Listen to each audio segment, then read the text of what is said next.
le dernier sermon du prophète Mohammed, paix et salut sur lui. Peu de temps avant sa mort, et alors qu'il faisait le pèlerinage à la Mecque, le prophète Mohammed, paix et salut sur lui, a prononcé un sermon qui allait par la suite être connu sous le nom de « dernier sermon du prophète ». Ce dernier sermon n'était pas qu'un rappel destiné à ses fidèles, mais aussi un important avertissement. Il confirmait également la fin de sa mission prophétique.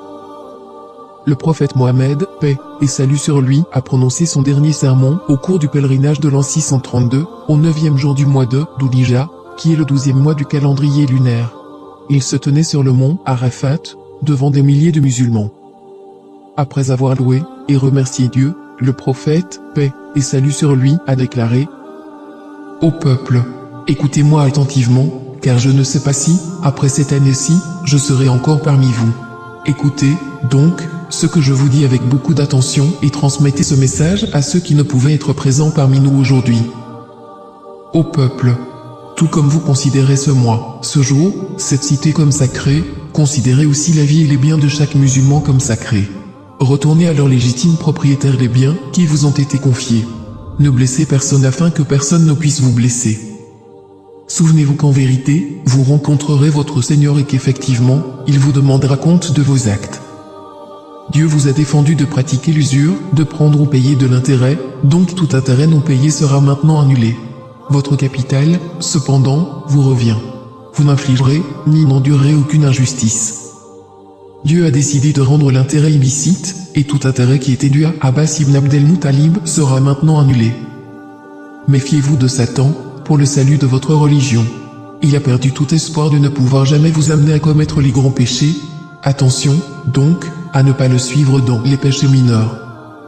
Ô peuple, il est vrai que vous avez certains droits à l'égard de vos femmes, mais elles aussi ont des droits sur vous. Souvenez-vous que c'est par la permission de Dieu que vous les avez prises pour épouses, et que c'est Dieu qui vous les a confiées. Si elles respectent vos droits, alors à elles appartient le droit d'être nourries et habillées convenablement. Traitez donc bien vos femmes et soyez gentils envers elles, car elles sont vos partenaires et elles sont dévouées envers vous. Il est de votre droit qu'elles ne se lient pas d'amitié avec des gens que vous n'approuvez pas et qu'elles ne commettent jamais l'adultère. Ô peuple, écoutez-moi bien, adorez Dieu, faites vos 5 prières quotidiennes, jeûnez pendant le mois de Ramadan, et donnez votre richesse en zakat. Accomplissez le pèlerinage si vous en avez les moyens. Toute l'humanité descend d'Adam et Ève. Un arabe n'est point supérieur à un non-arabe, et un non-arabe n'est point supérieur à un arabe, et les blancs ne sont point supérieurs aux noirs, de même que les noirs ne sont point supérieurs aux blancs. Aucune personne n'est supérieure à une autre, si ce n'est en piété et en bonnes actions. Vous savez que chaque musulman est le frère de tous les autres musulmans. Vous êtes tous égaux. Vous n'avez aucun droit sur les biens appartenant à l'un de vos frères, à moins qu'on ne vous ait fait un nom librement et de plein gré. Par conséquent, ne soyez pas injustes les uns envers les autres. Souvenez-vous, un jour vous vous présenterez devant Dieu et répondrez de vos actes. Prenez garde, donc, ne vous écartez pas du droit chemin après ma mort. Ô peuple, aucun prophète ni messager ne viendra après moi, et aucune nouvelle religion ne naîtra.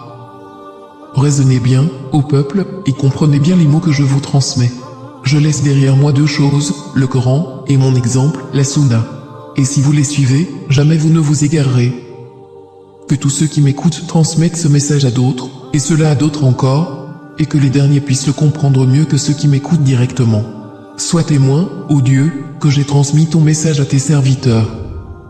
C'est ainsi que le prophète, paix et salut sur lui, termina son dernier sermon et, alors qu'il se tenait près du sommet de Arafat, le verset suivant lui fut révélé,